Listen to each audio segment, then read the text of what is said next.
샬롬, 3월 23일 수요일입니다.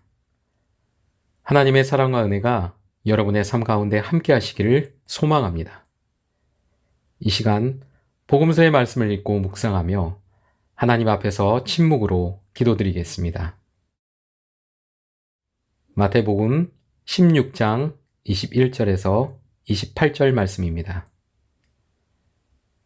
이때로부터 예수 그리스도께서 자기가 예루살렘에 올라가 장로들과 대제사장들과 서기관들에게 많은 고난을 받고 죽임을 당하고 제3일에 살아나야 할 것을 제자들에게 비로소 나타내시니 베드로가 예수를 붙들고 항변하여 이르되 주여 그리 마옵소서 일이 결코 죽기에 미치지 아니하리이다.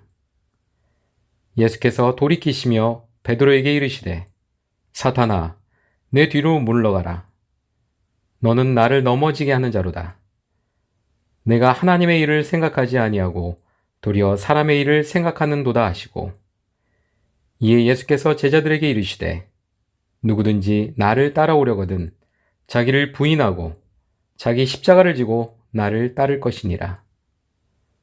누구든지 제 목숨을 구원하고자 하면 잃을 것이요 누구든지 나를 위하여 제 목숨을 잃으면 찾으리라.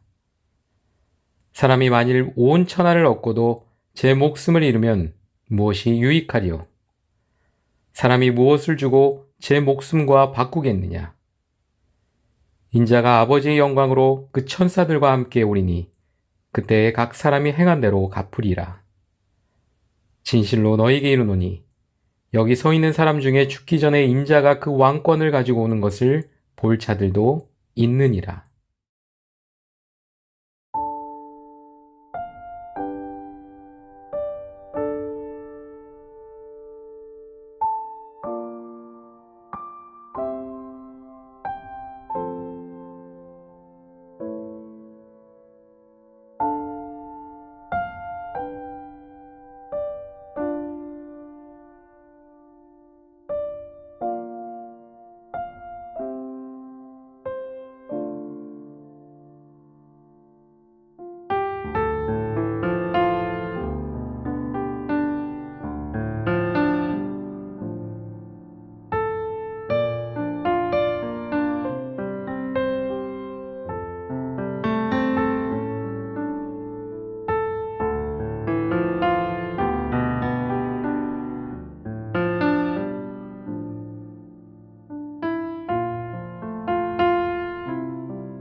오늘 하나님이 우리에게 주신 말씀은 스가랴 4장 8절에서 10절입니다.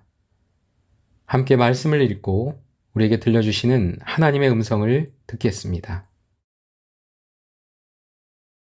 여호와의 말씀이 또 내게 임하여 이르시되 스룹바벨의 손이 이 성전의 기초를 놓았은즉 그의 손이 또한 그 일을 마치리라 하셨나니 만군의 여호와께서 나를 너에게 보내신 줄을 내가 알리라 하셨느니라. 작은 일의 날이라고 멸시하는 자가 누구냐?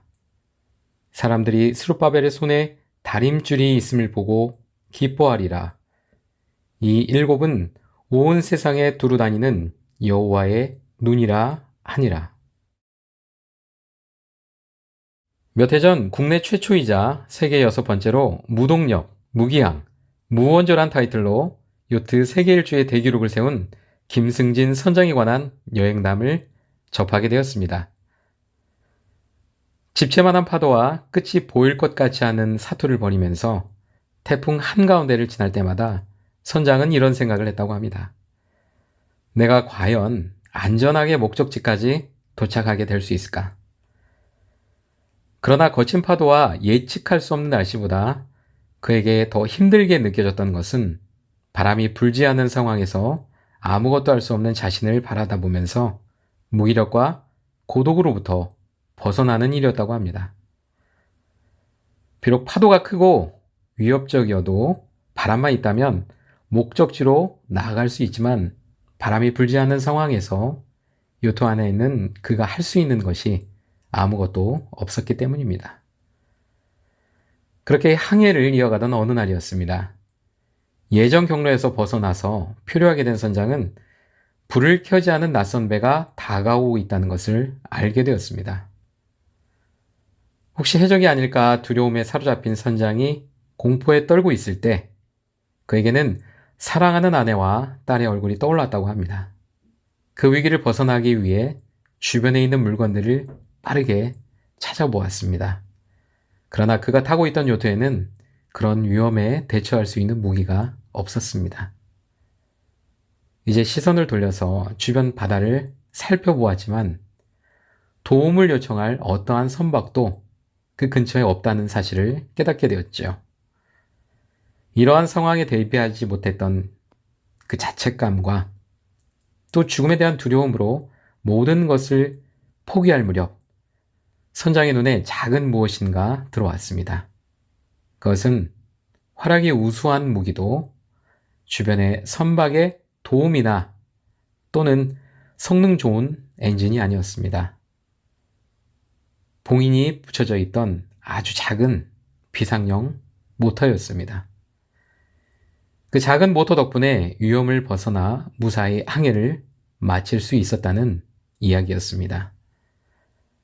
화려하고 거대한 것에만 주목하는 세상 앞에서 우리는 무기력함을 느낄 때가 많습니다. 하지만 작은 일의 날이라고 멸시하는 자가 누구냐 하시며 결코 너희의 작은 것이 아니라고 교훈하시는 하나님을 믿고 의지하는 여러분이 되시기를 축복합니다. 스룹바벨 성전 공사의 시작은 소박했습니다. 여러 방해로 인해 오랫동안 성전 공사가 중단되었지만 다시 재개되었습니다. 어려운 가운데 진행된 공사이기에 감사와 감동이 있을 만했지만 과거 솔로몬 성전의 영광과 웅장함을 보았던 사람들은 스룹바벨과 여호수아를 중심으로 진행되고 있는 성전 공사를 바라보면서 허탈한 마음을 가졌습니다. 규모도 그랬지만 충분한 기술자도 또 공사에 참여하는 사람들도 작고 하찮게 보였기 때문입니다. 스룹바벨 성전이 세워지는 것을 보면서 많은 이들의 마음에는 작은 일의 날이라고 멸시하는 마음이 있었던 것 같습니다. 그러나 거대하고 웅장한 성전이라 할지라도 그 안에 하나님이 함께하지 않으신다면 성전의 웅장함과 화려함은 헛된 것이며 그곳에서 드려지는 예배는 비록 엄숙과 경건의 모습을 갖추었다 할지라도 그들만의 종교 예식에 지나지 않을 것입니다. 하나님의 영광이 떠났던 솔로몬 성전은 바벨론에 의해 무너졌고 사람들은 바벨론에서 포로 생활을 하게 되었습니다. 그런데 여전히 사람들은 성전의 외형만을 보고 하나님이 함께 하시는 일을 작은 일로 여기고 멸시하고 있었습니다. 하나님은 스가랴 선지자를 통해서 그들에게 작은 일의 날이라고 멸시하는 자가 누구냐 반문하신 것입니다. 성전의 핵심은 하나님께서 그 가운데 계신가에 있습니다. 하나님께서 함께 하시지 않는 성전이라면 우리는 더 이상 그 건물을 성전이라 부를 수 없을 것입니다.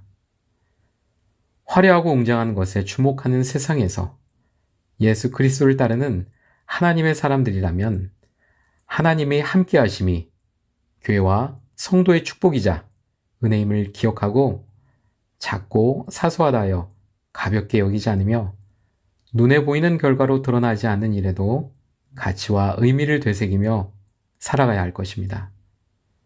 그러한 사람이 예수 그리스도께 충성하는 제자이자 하나님께서 함께 하시는 사람들이고 하나님의 나라를 기업으로 받게 될 것입니다. 이 시간 함께 기도드리겠습니다. 사랑의 하나님, 작은 것에도 감사하는 저희가 되기를 소망합니다. 더 위대하고 더 중요한 것들을 꿈꾸며 주님께 나아가는 저희들이 되게 하여 주옵소서. 예수님의 이름으로 기도드립니다. 아멘.